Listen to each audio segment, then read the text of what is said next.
Ocarina of Time contained a treasure trove of secrets and countless Easter eggs, some of which were only recently unearthed more than a decade after its release.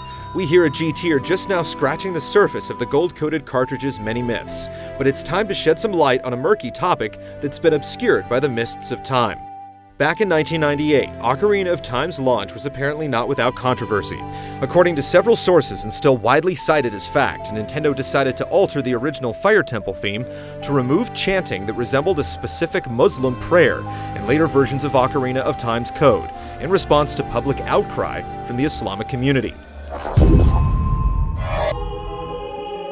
Nintendo made the highly anticipated release of Ocarina of Time an even bigger ordeal by offering a limited edition gold cartridge for pre-orders.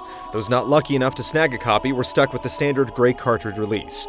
Immediately, players began digging for any differences and initially found none, but over the years, avid fans began to discover that there were several differences between the two cartridges, and then some.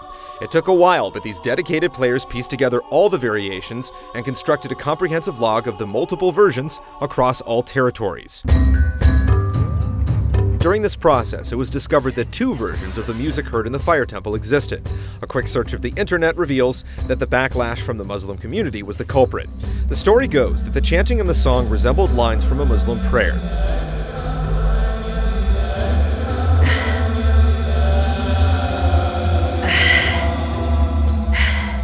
Concerned parents that heard the song proceeded to contact Nintendo, prompting the Big N to revise the music and issue an updated version of the game. It was a situation eerily similar to the more recent Zack and Wiki and Little Big Planet controversies, so it's possible that this is the explanation. Also, there are some that are posting their own evidence online that claim the chants translate into Arabic and resemble a Muslim prayer, lending further credibility to the myth. In subsequent re-releases on GameCube and Wii's Virtual Console, the Fire Temple music remains altered without the chanting.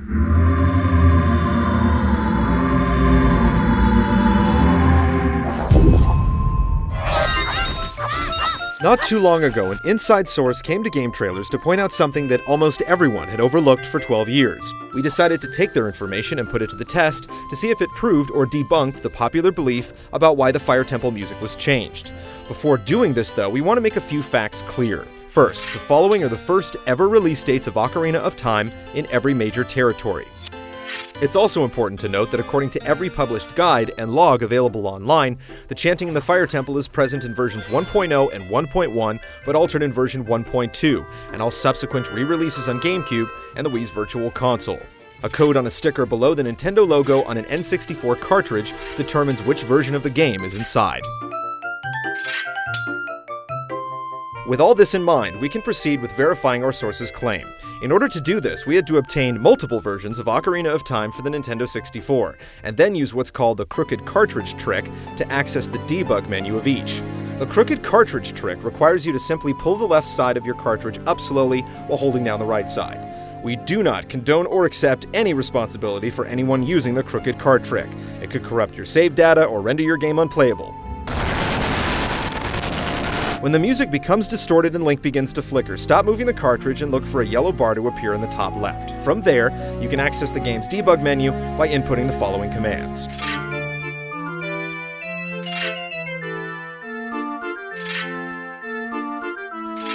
If done correctly, a message box in the top left of the screen will appear. Then cycle through the menus by pressing A until you get to the ROM version screen, and check the bottom lines to verify the game's version and when it was completed.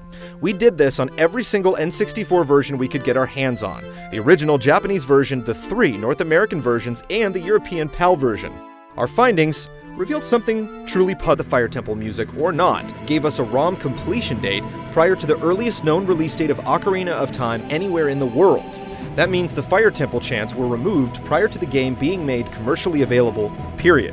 While it is entirely possible that Nintendo received complaints about the original Fire Temple music after its release, public outcry could not have been the reason for this revision. The likely reason people believed in this rumor is that version 1.2 didn't start hitting store shelves until well after Ocarina of Time's original release in 1998. So why exactly was the Fire Temple's music remixed in the first place? We reached out to Nintendo of America for comment, but originally they declined.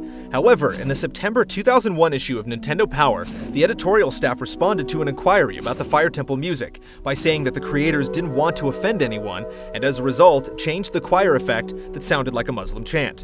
Though the response does not actually say it was due to public outcry, it does prove Nintendo was aware of the potential issue, and that lends itself well to the theory that perhaps Nintendo saw the issues coming and preemptively made the change. One other theory that we had is that perhaps the audio effect for the chanting wasn't originally created by Nintendo, but actually part of a stock library.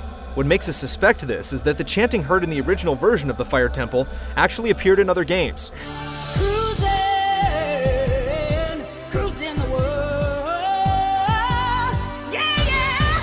In the N64 adaptation of Cruisin' World, the same chanting can be heard in the theme for the course called Cairo Cruisin'. What's most telling about this is the fact that Cruisin' World was released on September 26, 1998, almost 2 whole months before Ocarina of Time first came out. Apparently, Nintendo didn't even create the chanting sound effect used in the Fire Temple theme.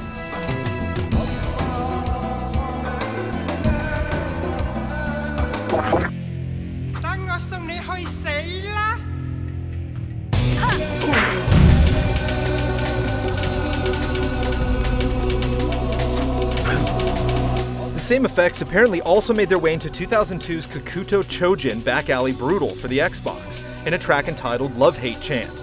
The game was quickly pulled from store shelves after its release, again supposedly due to public outcry from the Islamic community that the chanting resembled lines from the Quran, and the game was never re-released after the recall.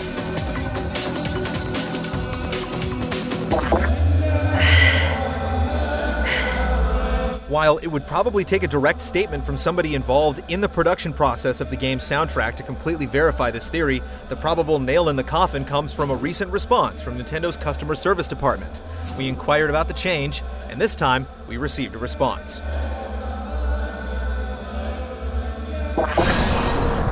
So there you have it. Nintendo never actually created the chanting effect heard in the original version of the Fire Temple theme.